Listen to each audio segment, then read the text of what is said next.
semua. Apalagi kita sudah dekat Natal, sudah mau latihan Natal, lagu-lagu Natal, sudah mempersiapkan, jadi semua pada semangat. Nah, saya percaya semangat kita bukan hanya karena mau menyambut bulan Desember, tetapi memang setiap hidup kita, setiap saat harus semangat karena Yesus dalam hidup kita berkuasa. Saya percaya, katakan amin.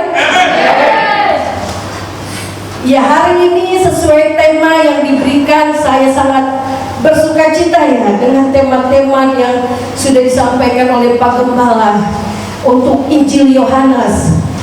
Dari pertama, Yesus adalah terang, Yesus adalah apa lagi? Firman, Yesus adalah anak Allah, Yesus adalah manusia, Yesus adalah anak domba Allah, Yesus adalah apa lagi? Mesias. Apa lagi? Yesus yang terakhir, Yesus adalah anak tunggal Allah. Lagi tema yang luar biasa yang diberikan oleh Pak Gembala untuk kita jemaat kini, dan saya percaya lewat Injil Yohanes iman kita makin kuat di dalam Tuhan. Tidak ada yang bisa menggantikan Yesus dalam hidup kita. Apalagi hari ini tema yang diberikan, Yesus adalah mempelai laki-laki. Yesus adalah mempelai laki-laki yang diambil dalam Injil Yohanes pasal yang ketiga. Yuk kita buka Alkitab kita, Injil Yohanes pasal yang ketiga. Nanti kita akan baca mulai ayat 22 sampai ayat yang ke-30. Injil Yohanes pasal 3 ayat yang ke-22 sampai ayat yang ke-30. Lembaga Alkitab memberikan kesaksian Yohanes tentang Yesus. Mari kita baca, kemudian kita baca ayat 22, 23 komplit dan seterusnya, nanti ayat 30 kita bersama. 23. Sesudah itu Yesus pergi dengan murid-muridnya ke tanah Yudea, dan ia diam di sana bersama-sama mereka dan membaptis. Akan tetapi Yohanes untuk membaptis juga dengan salib,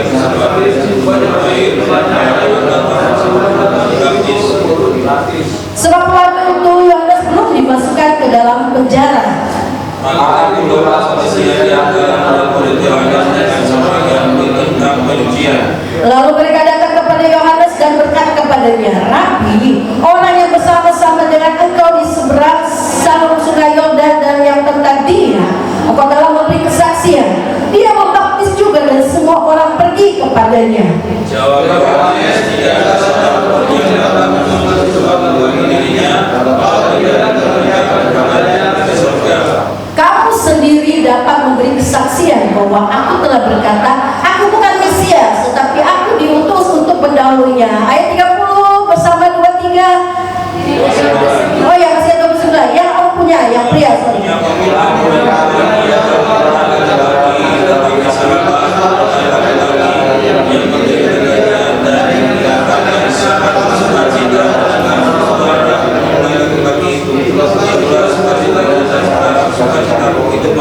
Ayat 32, 3. Ia harus semakin besar, tetapi aku harus semakin kecil. Puji Tuhan. Haleluya. Yang menjadi tema kita yang diberikan pada minggu keempat ini, yang empunya mempelai perempuan. Ayat 29. Ia mempelai laki-laki, tetapi sahabat mempelai laki-laki yang berdiri dekat dia, yang mendengarkannya sangat bersuka cita mendengar suara mempelai laki-laki itu. Itulah sukacitaku, dan sekarang sukacitaku itu penuh. Ini yang dikatakan oleh Yohanes Pembaptis. Bapak Ibu jemaat yang diberkati oleh Tuhan, mengapa Yesus disebut mempelai laki-laki? Sesuai tema kita pada pagi hari ini, Yesus Kristus adalah mempelai laki-laki, dan kita gerejanya atau orang percaya adalah mempelai perempuan. Terbukti di dalam Alkitab kalau kita baca di Matius 25, di sana ayat 1 sampai 13, kalau kita belajar eskatologi, ada 10 orang gadis, yang 5 bijaksana, yang 5 tidak. Yang bijaksana dikatakan mereka mempersiapkan segalanya untuk menemui mempelai laki-laki, yaitu Yesus Kristus. Dan di Yohanes 3 ayat 27 sampai 30, Bapak Ibu baca di sana juga menjelaskan dia yang memiliki mempelai perempuan adalah mempelai laki-laki. Dia itu siapa? Yesus Kristus. Nah, kita gereja Tuhan mempelai perempuan. Kemudian Wahyu 19 ayat 5 sampai 10, saya singgung ayat ini supaya kita tahu mempelai laki-laki siapa, mempelai perempuan siapa. Apa yang dimaksud? Dari Alkitab akan mengupas semuanya kalau kita baca bersama-sama. Wahyu 19 ayat 10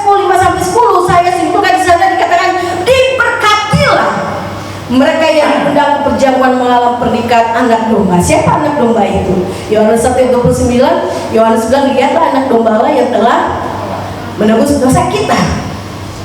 Jadi dikatakan diberkati orang yang percaya yang adalah mempelai perempuan, diberkati ketika dia masuk dalam perjamuan malam dalam pernikahan anak domba. Dalam Wahyu pasal 19 ayat 7, jadi banyak ayat firman Tuhan yang disebutkan, bukan hanya di PB tapi nanti kita akan lihat di PL juga. Karena hari perkawinan anak domba telah tiba dan pengantinnya telah siap dia. Pengantinnya telah siap sedia. Siapa pengantinnya? Bapak perempuan adalah gereja Tuhan yang dewasa. Orang yang menikah, pernah lihat nggak orang menikah anak-anak? Nggak pernah kan? Tapi yang masuk dalam pernikahan adalah orang-orang yang sudah dewasa. Dalam peraturan di negara kita ada umur itu. Umur untuk perempuan 20 tahun. Laki-laki kalau nggak salah 20-23 tahun. Tapi ada yang dewasa terpaksa dikatakan dewasa karena sudah menikah sebelum umurnya, tapi karena sudah menjadi ayah dan ibu. Tapi yang saya masukkan di sini, orang yang masuk dalam pernikahan, kalau kita lihat ya suami istri, gak ada yang anak-anak. Tiba-tiba si Monica udah nikah kan lucu. Gak ada. Hanya orang yang dewasa. Gereja Tuhan yang dewasa yang siap sedia adalah gereja Tuhan yang mengerti akan kehendak Tuhan. Itulah yang dikatakan mempelai laki-laki, mempelai perempuan. Sebagaimana yang dikatakan dalam Matius 25 tadi saya singgung. Kalau Bapak Ibu baca di sana ada perempuan 10 anak gadis. Yang gadis yang bijaksana 5 ini adalah orang yang memang mempersiapkan. Gereja Tuhan harus mempersiapkan. Jadi kalau kita baca mempelai laki-laki ini dan mempelai perempuan mempunyai pengertian atau mengandung pengertian yang dalam. Yang kita tahu Yesus adalah Tuhan dan Juru Selamat. Rasul Yohanes memperkenalkan Yesus sebagai anak domba Allah yang sudah saya singgung 1 Yohanes 1:29. Itu saya khotbah juga kemarin atau bulan lalu ya. Yesus adalah anak domba Allah. Tetapi dia bukan hanya sebagai Juru Selamat yang sudah sebagai anak domba disembelih, disalibkan karena dosa-dosa kita untuk menghapus dosa kita. Tetapi yang paling penting di sini Bapak Ibu, ya harus gereja dewasa, gereja Tuhan, mempelai perempuan yang harus mengerti. Kita harus tahu Yesus adalah mempelai laki-laki. Amin. Mungkin ada yang berpikir, waduh, saya sudah nikah, ada suami saya. Bukan dalam pengertian seperti itu. Bukan dalam pengertian seperti sekarang Pak Adolf istrinya Ibu Friska, Bu Gembala. Bukan seperti itu. Mempelai laki-laki, Pak Adolf mempelai perempuan, Ibu Friska, bukan. Itu memang khusus harus dipelajari Pak Gembala. Tetapi saya akan hanya membahas sesuai konteks yang ada dalam pembacaan kita pagi hari ini. Nah itu ayat firman Tuhan yang ada dalam PB menyinggung tentang Yesus adalah mempelai laki-laki dan kita adalah gereja Tuhan mempelai perempuan. Dalam perjanjian lama Bapak Ibu di Yesaya 54 ayat 5 di sana juga disinggung. Yang disinggung oleh Yesaya, sebab yang menjadi suamimu ialah dia yang menjadikan engkau mempelainya. Suaminya siapa? Yesus. Ada juga Yesaya 62 ayat 5. Bukan hanya itu, yang terkenal dalam Hosea 2 ayat 18, gambaran di sana bagaimana Hosea menikah dengan Gomer istrinya. Kalau kita lihat siapa Gomer, wah tidak masuk dalam perhitungan orang yang tadi berdosa dan berdosa. Itulah kita manusia, Efesus 2. Kita gak masuk dalam hitungan, tetapi karena kasih anugerah, Efesus 2 ayat 8 dan 9. Yesus sebagai anak domba Allah, dia datang untuk menghapus dosa kita, mempersiapkan kita sebagai mempelai perempuan yang ada di Matius 25 ayat 1 sampai 15 sebagai 5 gadis yang bijaksana. Yang percaya katakan amin. Nah, saya percaya Jemaat King adalah mempelai perempuan yang sudah dewasa, yang bijaksana. Karena kebenaran firman Tuhan sangat banyak sekali pengajaran di tempat ini. Pertanyaannya, mengapa kita perlu mengenal Yesus sebagai mempelai laki-laki? Kita sudah tahu dan kita sudah menerimanya sebagai Tuhan dan Juru Selamat. Itu bukan hanya sebatas pengertian itu Bapak Ibu, tapi kita harus mengerti Yesus adalah mempelai laki-laki. Seperti saya kasih contoh, kalau jadi suami istri, suami bertanggung jawab kepada istri, bertanggung jawab kepada anak-anak, bertanggung jawab kepada keluarga, melindungi, memelihara, mengayomi keluarganya. Begitu juga Yesus dengan gereja. Amin. Kalau kita adalah mempelai perempuan, Yesus adalah mempelai laki-laki. Dia yang bertanggung jawab dalam hidup kita. Bukan hanya keselamatan yang dia berikan. Ketika dia datang kedua kali, gereja Tuhan yang adalah mempelai perempuan yang akan bersama-sama dengan dia. Hanya mempelai perempuan yang siap sedia yang akan mampu atau yang akan menjadi mempelai perempuan. Jadi hal ini perlu dimengerti Bapak Ibu, mengerti dalam pengertian firman Tuhan. Makanya Alkitab katakan di dalam Efesus pasal yang kelima ayat 29, di sana disinggung bagaimana saya baca aja, sebab tidak pernah orang membenci tubuhnya sendiri, tetapi mengasuhnya dan merawatinya sama seperti Kristus terhadap jemaat. Kristus yang adalah mempelai laki-laki, jemaat Tuhan adalah mempelai perempuan sebagai gereja Tuhan.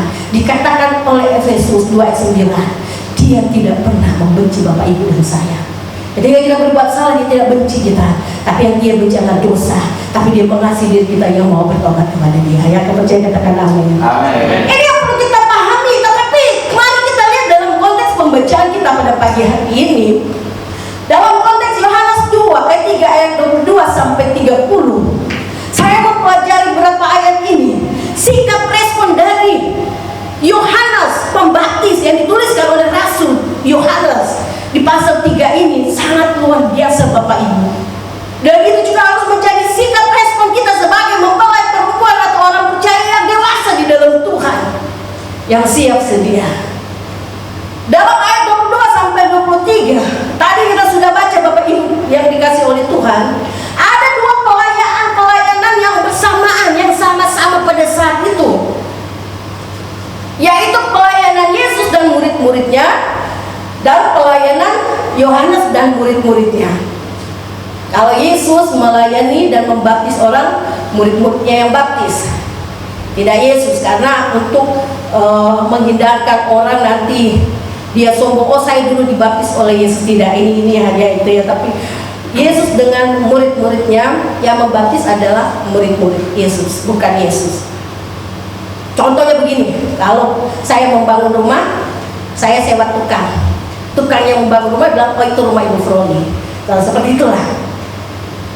Dalam ayat 22-23, Yohanes juga membaptis, ayat 23. Jadi satu yang dilakukan oleh Yesus dan murid-muridnya, di ayat 22, di ayat 23, Yohanes dan murid-muridnya juga melakukan hal itu.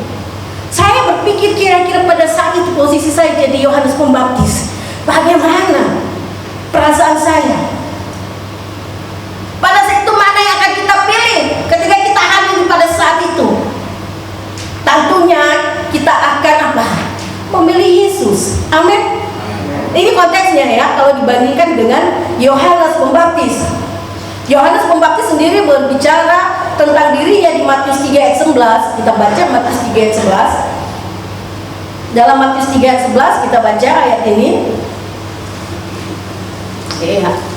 Aku membaptis kamu dengan air sebagai tanda pertobatan, tetapi ia adalah Yesus ya, yang datang kemudian daripadaku lebih berkuasa daripadaku. Nah, Yohanes Pembaptis bilang begini, dan aku tidak layak melepaskan kasutnya.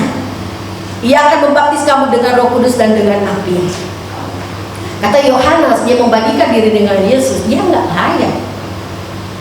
Jadi Yohanes tahu diri juga. Nanti kita akan belajar berapa hal sikap respon Yohanes menghadapi sikap itu yang harus menjadi sikap respon kita sebagai mempelai perempuan. Amin.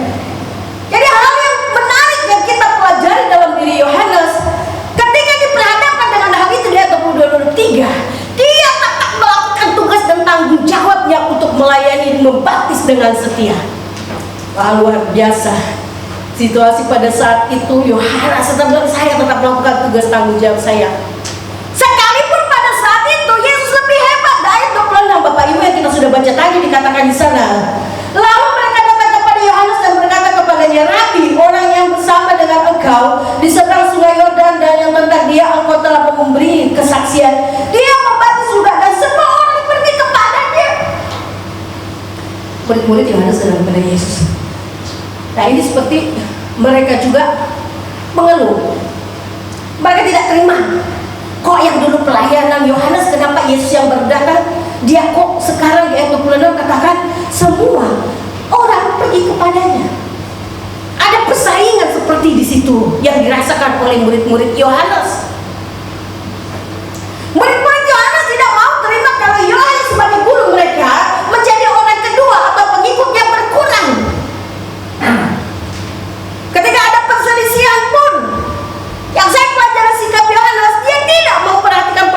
pelisihan itu, tetapi dia hanya fokus dalam melayani tugas tanggung jawab dia. Ini luar biasa Yohanes. Makanya hal yang pertama yang perlu kita pelajari dalam diri Yohanes sebagai mempelai perempuan, memiliki kebesaran hati. Amin. Amin. Ayat 26 Bapak Ibu perhatikan di sana. Murid-murid seolah-olah menyalahkan Yohanes. Dikatakan begini, dan yang tentang dia engkau telah memberi kesaksian. Coba kalau itu nggak Yohanes, guru nggak usah saksikan siapa Yesus, pasti orang nggak ikut dia. Kira-kira bahasanya begitu. Ngapain? Sekarang karena ada guru yang menyaksikan Yesus itu, makanya orang pergi ke dia semua. Ini pengeluhan. Ya secara manusia ya kita tidak bisa salahkan murid-murid Yesus, murid-murid Yohanes. Yohanes sebagai guru atau sebagai Yohanes pembaptis pada saat itu Bapak Ibu, dia sudah melakukan tugasnya dengan benar.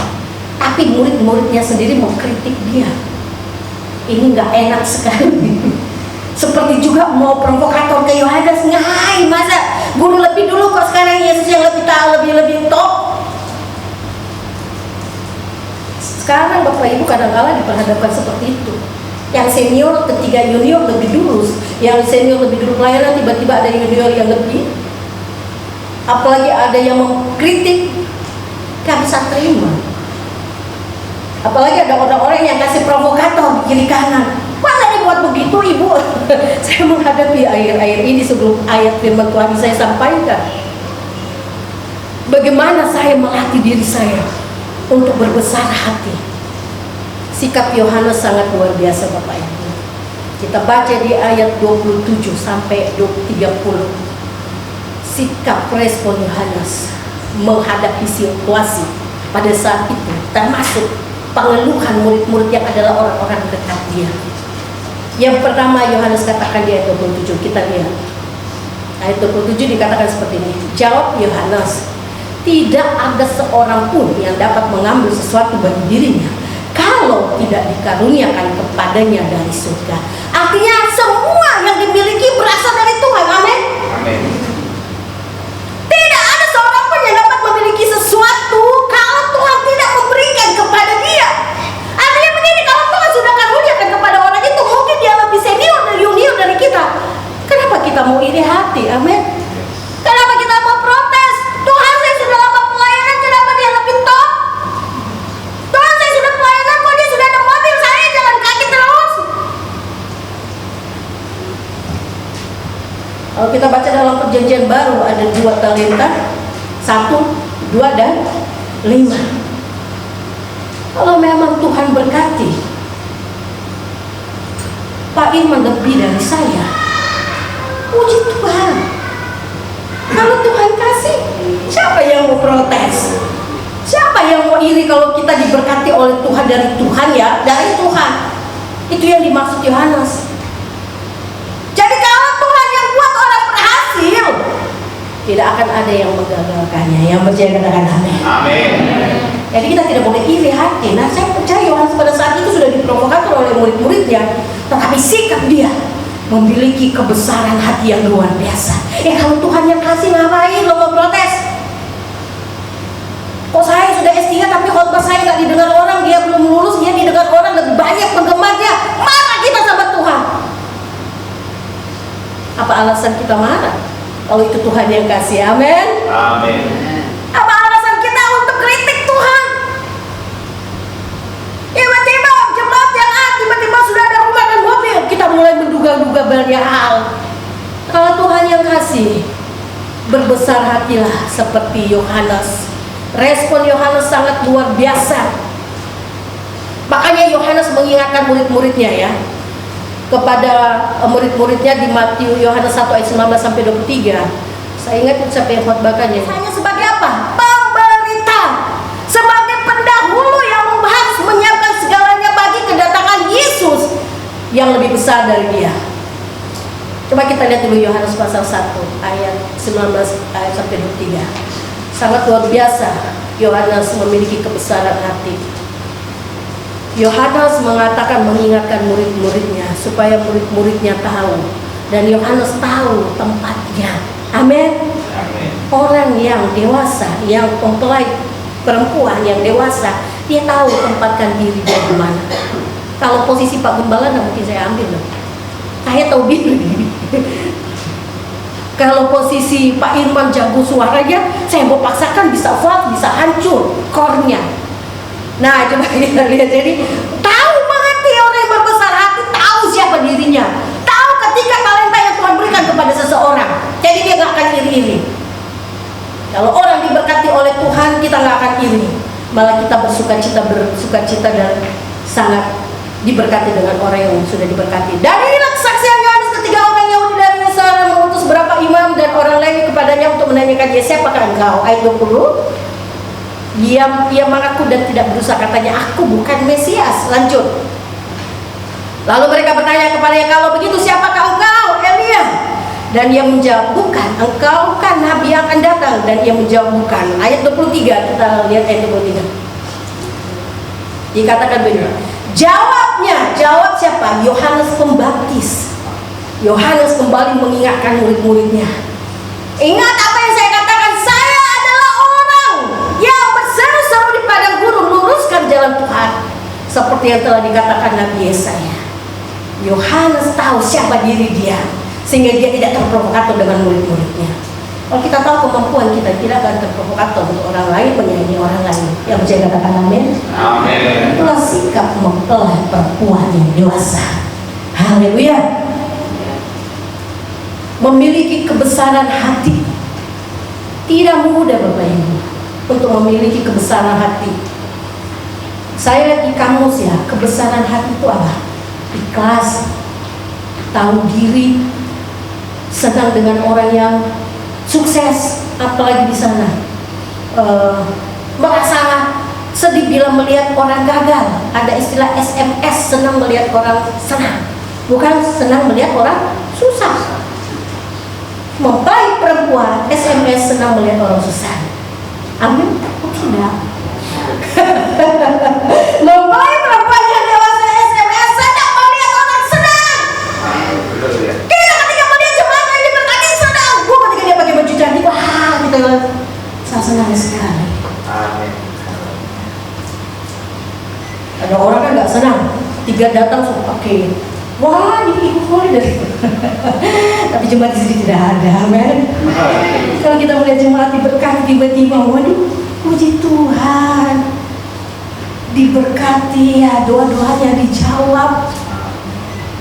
Suatu saat kalau yang YouTuber ini semua mereka berhasil, puji Tuhan, tiap bulan ada kita pun dapat pertolongan. Bukan berarti nggak wajar.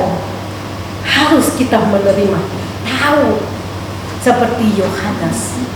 Orang yang berbesar hati memiliki kebesaran hati. Dia tahu tugasnya. Jadi dia melakukan tugas tanggung jawabnya, bukan melihat pekerjaan orang lain. Amin. Fokus pada tugasnya. Makanya di ayat keberapa Yohanes diberkati oleh Tuhan. Akan tetapi Yohanes pun membaptis juga di Ainon dekat Salim, sebab di situ banyak air dan orang-orang datang ke air situ untuk dibaptis. Coba kalau Yohanes terprovokator di ayat 22, dia nggak mau membaptis lagi, tapi tetap dia melakukan. Akhirnya apa? Di Ainon justru banyak orang dibaptis lewat Yohanes Pembaptis. Jadi kalau kita fokus tahu apa yang harus kita lakukan, itu percayakan pada kita. Kita nggak akan sirik dengan orang kiri kanan. Saya percaya Tuhan berkati pekerjaan kita. Amin. Seorang sastrawan bernama Charles Dickens yang mengatakan begini, ada orang yang menjadi besar dengan cara mengecilkan, merendahkan orang lain. Nah, kalau hal ini berarti orang yang tidak berbesar hati, tidak mau disaingi. Berbagai cara dia buat supaya dia lebih dari orang itu. Tetapi menurut Charles, dia bilang seorang yang berbesar sejati hati, ia mampu membuat setiap orang merasa dirinya besar. Wah, luar biasa. Jadi saya simpulkan, orang yang memiliki kebesaran hati mampu memotivasi orang lebih untuk maju. Dan kalau bisa lebih dari dia. Dan kalau orang nggak mau lebih dari dia, enak aja. Nanti kalau saya kasih tahu kamu, kamu lebih tahu dari saya. Nanti saya tidak dianggap lagi. Tetapi kita mau belajar kepada Yohanes Pembaptis. Orang besar sejati pastilah seorang yang mampu menunjukkan kebesaran hati ketika ada orang yang mulai membandingkan dirinya dengan kehebatan orang lain. Kan kita dihadapkan dengan situasi itu membedakan. Lah, si A lebih hebat kalau dia khotbah daripada si B. Nah, si B yang berhadapan gitu sumber lagi, apalagi dia lebih senior, dong dia kebakaran jenggot. Justru bersyukur ada yang lebih dari kita. Sebagai mempelai perempuan, milikilah kebesaran hati, akan tetap setia melakukan tugas tanggung jawab kita, yaitu kita tetap meninggikan Tuhan di dalam hidup kita sebagai mempelai perempuan. Walaupun diperhadapkan dengan situasi apapun, kita tahu siapa kita sebagai orang percaya, hanya untuk memuliakan nama Tuhan. Kalau Tuhan dimuliakan dalam hidup kita, saya percaya kita pasti akan diberkati oleh Tuhan. Jadi kita lihat kebesaran hati Yohanes mengajar kita.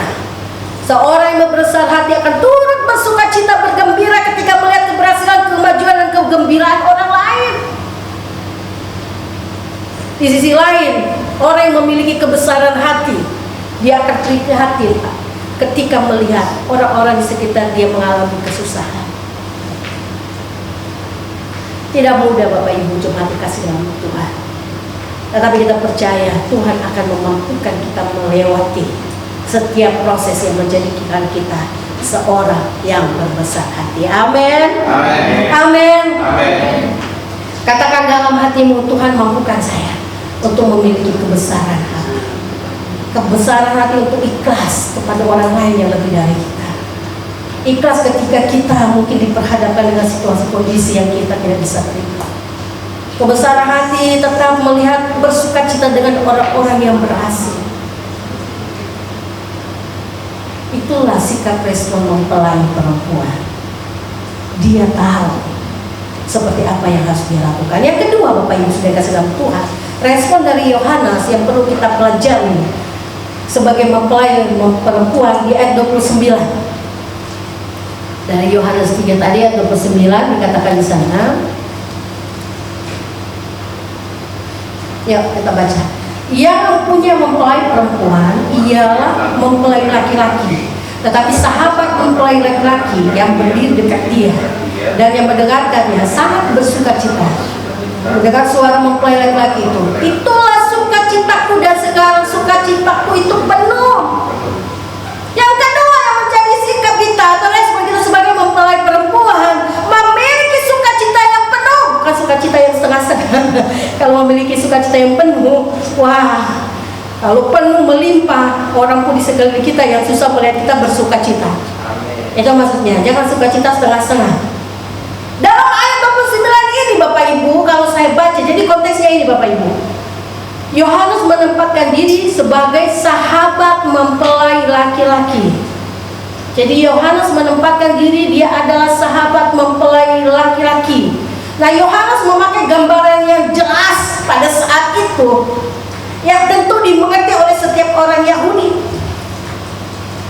Kalau di dalam perkawinan orang Yahudi saya baca, ada seorang yang mempunyai peranan yang sangat penting, yaitu yang dikatakan sahabat laki-laki. Nah, kalau kita ingat perkawinan di Kana, nah di situ ada memang sahabat laki-laki mempelai untuk apa? Mengurus segalanya. Mengurus segalanya, jadi dia harus tahu menjadi jubir mempelai laki-laki. Kalau salah bicara ya nggak bisa menikah. Kira-kira begitu. Kalau bahasa aslinya di belakang archiklenos, yang artinya tugas dari sahabat laki-laki ini, dia harus mengatur hal-hal yang berkaitan dengan perkawinan tersebut, dan dia harus sampai tuntas menyelesaikan sampai kedua mempelai ini dipertemukan bersama-sama dalam pernikahan tersebut. Sehingga ketika dia mendengar suara dari mempelai laki-laki dan perempuan sudah bersama-sama, itulah yang menjadi sukacita dalam hidupnya. Sukacitanya penuh. Jadi maksudnya begini, yang dimaksudkan oleh Yohanes, di mana ia menyebut Yesus sebagai pengantin laki-laki dan dirinya sebagai apa? Sahabat laki-laki. Bahasa Yunani terlalu susah, archiklenos. Nanti salah sebut, tapi saya mengambil kata Indonesia aja, sahabat laki-laki. Jadi Yohanes menggambarkan dirinya adalah sahabat laki-laki dan Yesus adalah mempelai pengantin pria pada saat itu. Nah, Yohanes melihat bahwa umat Israel adalah gereja Tuhan atau mempelai perempuan. Tugas Yohanes sebagai sahabat laki-laki pada saat itu adalah mempertemukan kedua mempelai tersebut.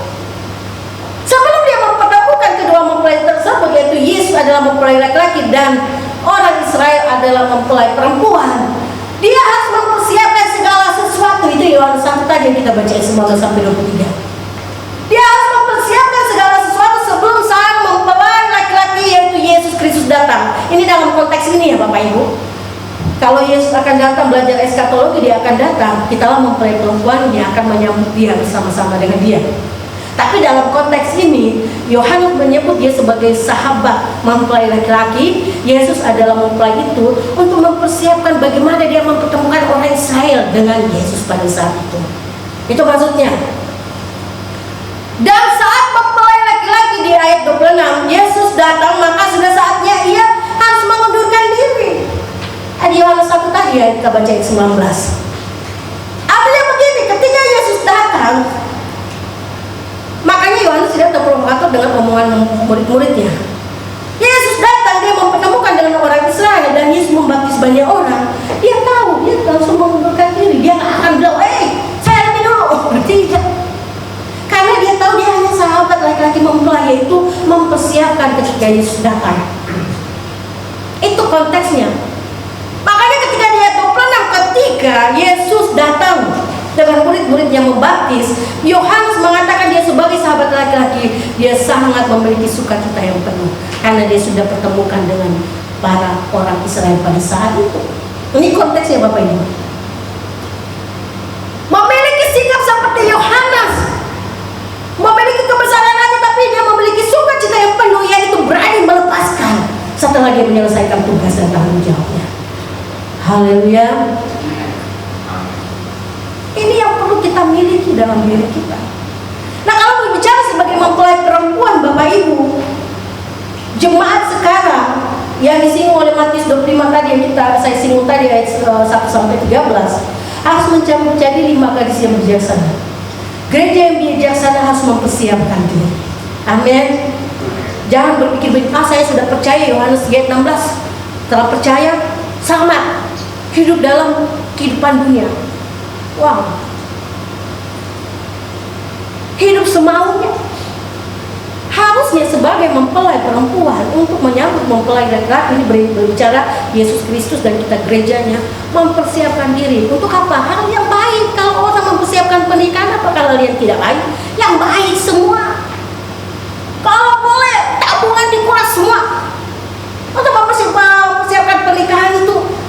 Begitu juga kita sebagai mempelai perempuan mempersiapkan diri, kalau boleh seluruh total hidup kita benar-benar mempersiapkan diri untuk menyambut Yesus, sehingga kita adalah gadis yang bijaksana dan didapati oleh Tuhan kita setia, sehingga Tuhan bilang masuklah ikut bersama-sama aku dalam perjamuan. Jangan sampai kita ditolak. Harap-harap masuk surga, buka mata di neraka. Ini yang sering ada di telinga saya Bapak Ibu. Dari sekolah minggu saya dengar gembala yang saya kalau khotbah. Artinya gereja yang sempurna sebagai mempelai perempuan tidak akan berdiam diri seperti Yohanes. Terus bekerja sampai selesai tugas tanggung jawabnya. Terus melakukan pekerjaan sebagai gereja Tuhan di dunia ini. Selain melaksanakan amanat agung, firman Tuhan berkata gereja Tuhan harus menjadi terang dan garam dan sebagainya. Itulah tugas kita sebagai mempelai perempuan, sehingga sukacita kita penuh ketika kita mendengar suara Tuhan berkata, masuk Tuhan dalam perkawingan anak kita. Engkaulah hambaku yang setia.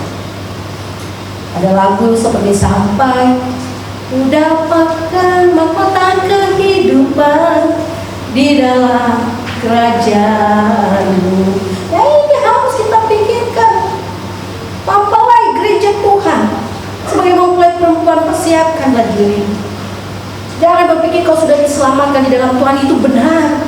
Tapi persiapkanlah dirimu untuk menyambut mempelai laki-laki supaya kita mendapat mahkota kehidupan yang kekal. Jangan sia-siakan hidupmu, jangan terpengaruh dengan situasi keadaan. Tetap jaga supaya engkau memiliki sukacita yang penuh. Orang yang memiliki sukacita yang penuh karena dia mempersiapkan diri untuk fokus kepada Tuhan. Hal yang kedua yang perlu kita pelajari, bagaimana sikap respon daripada Yohanes. Yang ketiga, yang terakhir Bapak Ibu, ini sudah di 3 jam. Ayat 30 terakhir, kita baca bersama-sama. Ayat 30, mari baca bersama ayat ini sangat luar biasa. 2, 3. Ia harus makin besar, tetapi aku harus makin kecil. Ini adalah moto Yohanes yang luar biasa. Dan saya percaya kita sebagai gereja Tuhan, ini moto kita. Yesus yang makin besar dalam hidup kita. Makanya hal yang ketiga, meninggikan Yesus selalu dalam hidupmu. Bukan engkau yang ditinggikan, tapi ketika Yesus ditinggikan. Foto kemarin ya Pak, siapa? Dr. Janus Musa mengangkat tongkat ular. Ya, itu berbicara Yesus, meninggikan Yesus dalam hidupmu, engkau diselamatkan. Kalau engkau meninggikan Yesus dalam hidupmu, kalau engkau mengutamakan Yesus dalam hidupmu, kalau engkau melihat masalah terlalu kecil tapi Yesus lebih besar dalam hidupmu, itulah yang menjadi sikap kita sebagai gereja Tuhan yang dewasa. Tidak ada yang bisa kita sombongkan dalam diri ini. Karena itu 3 hal yang perlu kita renungkan sebagai mempelai perempuan. Yang pertama, sikap respon yang kita bisa pelajari bersama dengan Yohanes Pembaptis, memiliki kebesaran hati. Kebesaran hati banyak sekali artinya Bapak Ibu. Yang kedua, memiliki sukacita yang penuh. Dan yang ketiga, dalam hidupnya selalu meninggikan Tuhan. Terpuji nama Tuhan. Amin.